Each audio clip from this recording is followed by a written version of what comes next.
ಎಲ್ಲರ ಕಾಲು ಕೈವಾಗಿರುತ್ತೆ.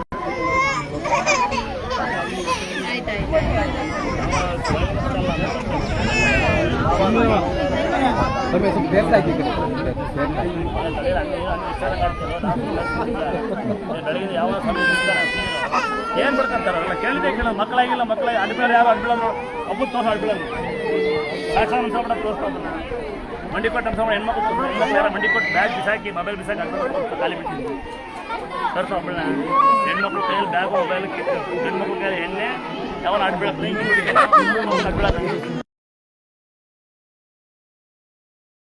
ಬಾವಿಯಲ್ಲಿ ಮೈನೇ ಗೊತ್ತಿದೆ ಬಾವಿ ಸಣ್ಣ ಗುಂಡಿ 5 ಗುಂಡಿ ಇದೆ 5 ನೀರು 8 ಗ್ರಾಮತ್ತರ ಮಕ್ಕಳು ಸೊಳ್ಳೆ ಕಡಿಯಲ್ಲ ರಕ್ತದ ನಾಯಿ ನಕ್ಕಲ್ಲ ಜಾಗದಲ್ಲಿ 1 ರೂಪಾಯಿ ದುಡ್ಡಲ್ಲ ಅಂತ ಬೇರೆ ಕೊಡ್ತಾರೆ ಬಸ್ ಯಾರು ಕೊಡ್ತಾರೆ ಸಿಗುತ್ತೈತೆ ಜನ ನೋಡಿ ನೋಡಿದ್ದೀರ ಮಂಡ್ಯದಿಂದ ಬಂದಿದೆ ಮಂಡ್ಯ ವಿಜ್ಞಾನ ಕುಡಿಯಲಿಲ್ಲ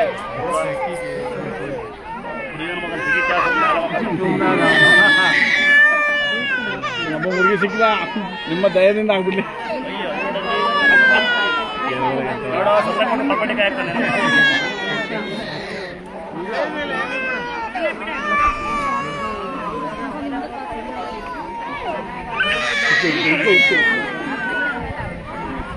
ಯಾರಿಗೆ ಮಾವತನೇ ಬೆರವಣಿಗೆ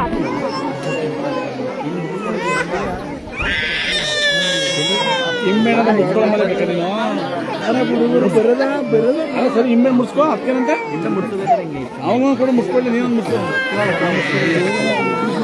ಇಲ್ಲೇ ಒಂದು ದೇವರು ಹೋಗಿ ಇದು ಬಿಡ್ಬೇಕವ ಅಲ್ಲಿ ದೇವ್ರು ಅನಾಥ ಇಲ್ಲಿಗೆ ಹೊಡೆ ಬೇಡ ಇಲ್ಲಿಗೆ ಹೊಡೆದಾಗ ಯಾರಿಗಾರ ಆಗ್ತದೆ ಅಂತ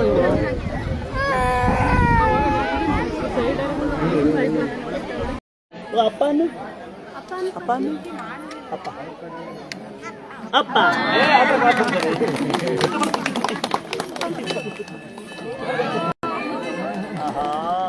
ನೋಡಿ ಮಾತಾಡಿದ ಮಗು ಮಾತಾಡಿದಾಗ ತಾಯಿ ತಂದೆಯ ಆನಂದ ಅಷ್ಟಿಷ್ಟಲ್ಲ. ಇನ್ನೊಂದ್ಸರಿ ಸ್ವಾಮಿ ಗುಮಿ ಅನ್ನೋ ಅನ್ಸ್ಕೊಂಡು ದೊಡ್ಡ ಸಿಗೋರಿಗಿಂತ ಇಂಥ ಮಕ್ಕಳನ್ನ ನಮ್ಮ ತಾಯಿ ನಮ್ಮ ಕೈಯಿಂದ ಹುಷಾರು ಮಾಡಲ್ಲ ಅನ್ನೋದಕ್ಕಿಂತ ಹೆಮ್ಮೆ ಇದಕ್ಕಿಂತ ದೊಡ್ಡದು ಇನ್ನೊಂದಿಲ್ಲ. ಹೌದಲ್ವ ಹೇಳಿ? ಎಷ್ಟು ಹೆಮ್ಮೆ ಆಗುತ್ತೆ. ಬಂಗಾರ ಹಾಕಿಂಡ್ರೆ ಬೆಳ್ಳಿ ಹಾಕಿಂಡ್ರೆ ಆಗಲ್ಲ, ಅವಳೆಲ್ಲ ದೊಡ್ಡಪ್ಪ ಅಂತಾನೆ. ಹೆಂಗಿದೆ ನನಗೆ ಗ್ಯಾಂಗು ಗ್ಯಾಂಗ್ ಚೆನ್ನಾಗಿದೆಯಾ? ಮುಂದೊಂದು ದಿನ ಸಾಮೇರು ಹೋದ್ರು ಅನ್ಬಾರ್ದು, ದೊಡ್ಡಪ್ಪ ಹೊತ್ತು ಚಿಕ್ಕಪ್ಪ ಹೊತ್ತು ಮಾವ ಹೊತ್ತು ಉಣ್ಬೇಕು ಅಂತ ನನ್ನ ಆಸೆ. ಇನ್ನು ನೀವು ತಂಗಿಯರು ಬರ್ತೀರಾ, ಗಂಡುಗಳಿಗೆ ಕೇಸಾಗ ಒಬ್ಬರು ಆಸ್ತಿ ಕೊಡಲ್ಲ, ಬರೀ ಅಣ್ಣ ಅಂತ ನಂತಿಸ್ಕೊಂಡು ಹೋಗ್ತೀರಲ್ಲ ಕಳ್ರನ್ನ. ಏನು ಮಾಡೋಣ? ಇನ್ನು ತಮ್ಮಂದ್ರು ಬರ್ತಾರೆ, ಅಣ್ಣ ಲೇಟ್ ಆಗುತ್ತೆ ಅಂತಾರೆ. ಯಾವನು ಬೇಕಪ್ಪ ನಾನು? ಚೆನ್ನಾಗಿದೆ ಮಗು, ಖುಷಿ ಆಗುತ್ತಲ್ಲ. ಅಪ್ಪ ಸಾಧ್ಯವಾದ ಸೊಸೆ ಮಾಡ್ಕೊಂತೀನಿ, ಬೆಳಗಾವಿ ಮಾಡಿ ಒಳ್ಳೆ ಬಿಡಿ ಬಾರಿ ಕೊಟ್ಟು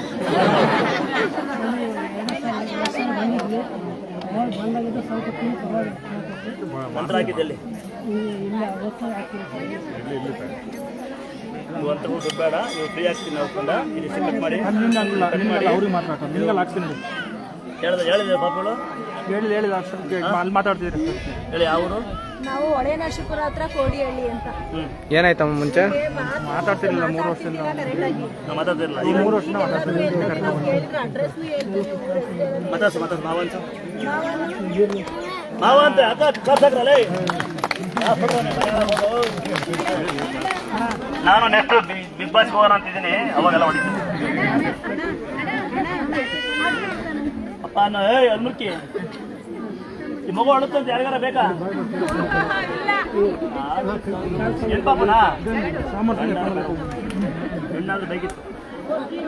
ಮಗು ಅಳೋದು ಸೆಕಿಗಳುತ್ತಾ ಗಾಳಿಗಳುತ್ತಾ ನೋಡ್ಕೋಬೇಕು.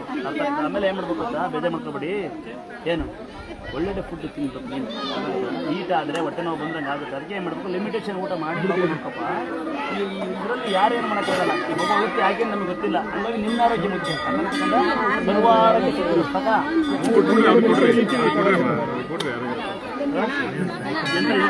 ಪಾಪದ ಯಂತ್ರ ಇದು ಕೇಳಿದ್ರೆ ಕೊಟ್ಕೊಂಡ ಆಯ್ತರು ನೀನು ಹಾಕಿ ಪಾಪು ಬೇಡ ತೆಚ್ಕೊಂಡ್ಬಿಡ್ದಲ್ಲ ಮನೆಗೆ ಹೋಗಿ ಮನೆಗೆ ಪಾಪು ಇನ್ನೊಂದ್ಸರಿ ಯಾವ್ದಾರ ಪಾಪು ಇರ್ತಾರೆ ಆ ಕಡೆ ಯಾವ್ದಾರ ಪಾಪ ಹತ್ರ ತೇರ್ ತಗೊಂಡೋಗಿರಿ. ನೆನಪಿರ್ಲಿ, ಒಂದು ಹನಿ ತೇರ್ತ ಯಾವ್ದಾರ ನೋಟ ಮುಟ್ಟು ಗಿಟ್ಟು ಇದೇನೇನು ಮಾಟ ಮಂತ್ರ ಅಂತ ನಂಬಿಕೆ ಇದ್ರೆ ರಸ್ತೆಗೆ ಹೋಗ್ತಾ ಇರ್ತೀರಿ, ಕೋಳಿ ಮಿಟ್ಟೆ ತುಳಿಯುತ್ತೆ, ನಿಂಬೆಹಣ್ಣು ತುಳಿಯುತ್ತೆ, ಗಾಡಿ ಮೇಲೆ ಬೈಕ್ ಮೇಲೆ ಬೆಸ್ಟ್ ಹಚ್ಬೇಡಿ, ರದ್ದು ಹಾಕ್ಬೇಡಿ. ಅದೇ ಬೆಸ್ಟ್ ನಾವು ಮೈ ಮೇಲೆ ಹಾಕೋಬೇಡಿ. ಮೈ ಮೇಲೆ ಹಾಕೊಳ್ಳೋದನ್ನ ಗಾಡಿ ಮೇಲೆ ಹಚ್ಚಿ ಮತ್ತೆ ಮೈ ಮೇಲೆ ಹಾಕಬಾರ್ದು. ಅರ್ಥಾಗುತ್ತಾ? ಇದು ತೀರ್ಥಕ್ಕೆ ಸ್ನಾನ ಮಾಡಿಸು ಸಾಮಾನ್ಯವಾಗಿ ಯಾವ್ದು ಕಂದುಷ್ಟಿ ಹೋಗ್ತದೆ. ದೊಡ್ಡ ಪವಾಡನೇ ತೀರ್ಥದಿಂದ ಆ ಮಗು ಮಾತಾಡ್ತು ಅಂತ ಅವೆಲ್ಲ ಸಿದ್ಧಗಟ್ಟೆ ಬಂದಿತ್ತು. ಅದಕ್ಕೆ ಇನ್ನ ನೆಕ್ಸ್ಟ್ ಇಂದ ಬಂದ್ರೆ ನಿಮ್ಗೆಲ್ಲ ಕಾಯಿ ಕಟ್ಟಿಸ್ತೀನಿ ಬರ್ರಿಲ್ಲ, ಮಾಡ್ತೀನಿ ಬರ್ರಿ. ಕಾರ್ ಹರಿಬೇಕು ಅಂತ ಹೇಳಿ ಒಳಕಲಕ್ಕೂ ಒಂದು 50 ಒಳಕಲ್ ಬುಕ್ ಮಾಡ್ತೀನಿ. ಮತ್ತೆ ಕೇಳಲ್ಲ ಇವರು. ಟೈಫಾಯ್ಡ್ ಜ್ವರ ಮನೆಯಲ್ಲಿ ನೋಡಿದ್ರೆ ವಾಸಿ ಆಗಿಲ್ಲ. ಅಮ್ಮನಿಗೆ ಅರ್ಕೆ ಬರ್ತಿದ್ದಂಗೆ ವಾಸಿ ಆಗಿಲ್ಲ. ಯಾವ ಊರು? ಹೌದು, ಚಿಕ್ಕಬಳ್ಳಾಪುರ. 3 ತಿಂಗಳ ಜ್ವರ, ಬರೀ ಅರ್ಕೆ ಮಾಡಿ ಹುಷಾರಾಯ್ತು ಅಂತ ಗಾಸ ಹಾಕ್ಬಿಟ್ರಪ್ಪ. ಡೈರೆಕ್ಟ್ ಹಾಸ್ಪಿಟಲಿಂದ